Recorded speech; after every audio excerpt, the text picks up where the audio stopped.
আসসালামু আলাইকুম। আশা করি সবাই ভালো আছেন। আল্লাহর রহমতে আমিও ভালো আছি। সারাদিন হাল বর শেষে দেখলে বিকেলবেলা গাড়ি উঠাইতেছি।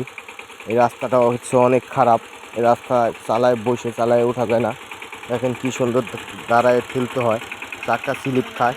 রিয়াল যা তুই দিই, চাক্কা উঠতে চাইতেছে নাকি। ওই কাকাকে বললাম একটু ধাক্কা দিতে, সেও ধাক্কা দেওয়া পারবে না, সময় নেই তার। চোখে বোঝা আছে, দেখেন কত কষ্ট উঠাইতে হয়। এই জায়গাটা অনেক খারাপ, এই জায়গাটা ঠিক করতে হবে। এই জায়গার জন্য এর আগে একবার উল্টে পড়ে গেছিলাম। দেখুন কত খারাপ জায়গা। একলা একলা এখান দিয়ে উঠানো খুবই কষ্ট।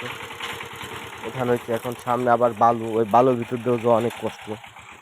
সামনেও বালু, খুব কষ্ট। দেখেন জায়গাটা কেমন বালু। এই বালুর ভিতর দিয়ে যাওয়া, গাড়িগুলোর চাকা যখন ঘুরে তখন খুবই কষ্ট যাওয়া।